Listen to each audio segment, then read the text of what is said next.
First thing first, delete the default cube. Then we will open Preference Setting. Now make sure Anti-Landscape add-on is enabled. This is a Blender default add-on, so you don't need to add any external one. We press Shift-A, then add a landscape. Click below to open the full menu. Here in the operator presets, we select Lake 2, change the mesh size to 5, set random seed to 2, and noise size to also 2. We come down and change the height to 0.6.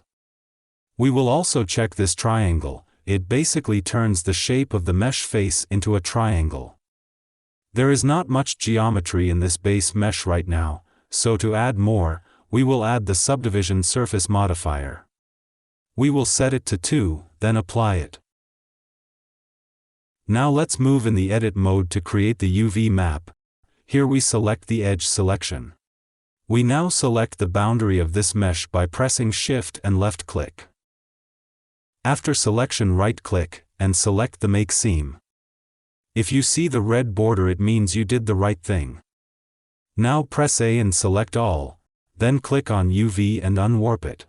At this time you will feel that your Blender is hang or busy, but don't worry. This process will take some time, so drink cold water and chill. It took my computer 1 minute 30 seconds to complete it. You will see this box when the process is complete. Now we come back to object mode. Then select both object, and scale it up by 5. We press Shift-A and add a camera, then rotate it at -90 degree on Y-axis. Now press G, and adjust the camera's position.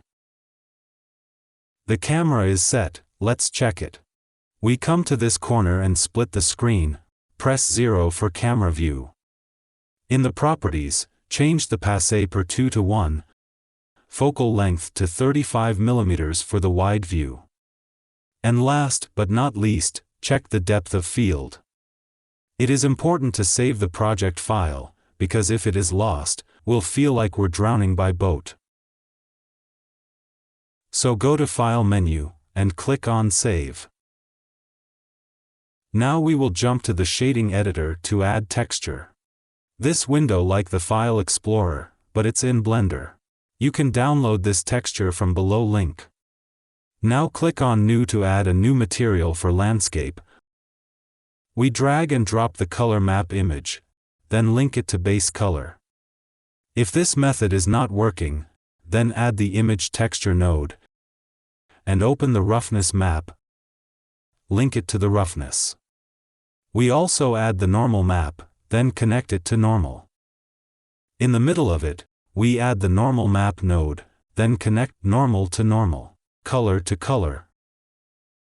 Now we will add the texture coordinate and mapping nodes, then connect UV to vector, vector to all 3 vectors.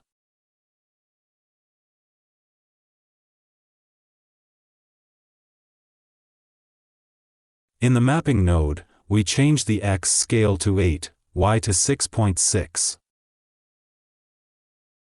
To add the more details in this hill, we add the displacement map, then add the displacement node,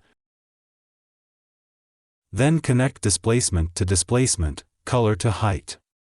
And last but not least, mapping vector to vector.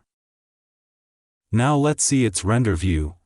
In the render properties, change the engine to cycle, device to GPU compute, viewport sample to 50, render to 100.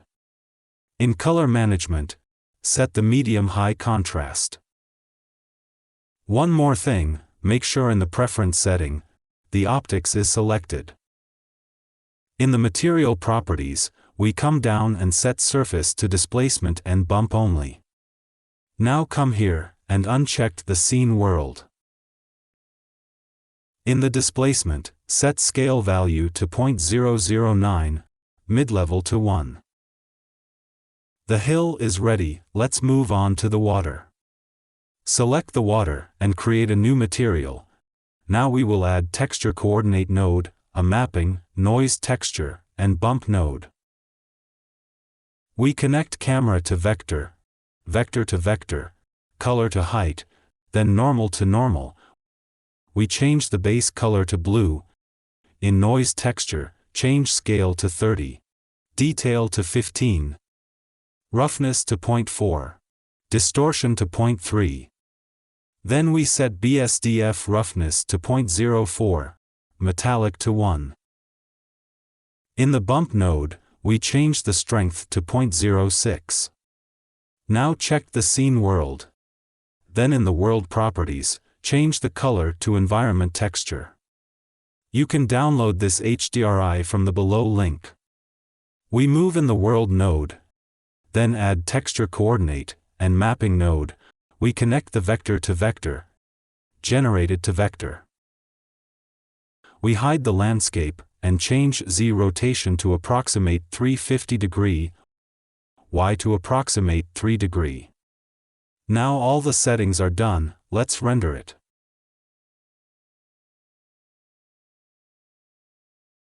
Okay, it took 11 seconds to render. Guys, if you want to know about our computer system, watch this video. Now minimize the render window, and go to the compositing editor, check the use nodes. Then press Shift-A and add a viewer node. Connect height to image to display the render image. We press N, and open the view menu. Then decrease the zoom amount. Now we add the last node, glare. And put it in the middle of render and viewer node. Change streaks to fog glow. Threshold to 5.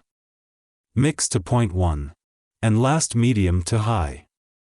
By the way, this effect is called bloom. To save the images, change this panel to Image Editor. Then come here and set it to the render result, for the render image, and save the image. For the bloom effect image, set it to the viewer node. Guys, if you know about the Photoshop, you can make it something like this, or even better. So our today's tutorial is complete here. If you have learned something new in this video, please subscribe and like it, to appreciate our effort. If you have any questions, please ask us on Twitter and follow us. See you in the next video. Be happy.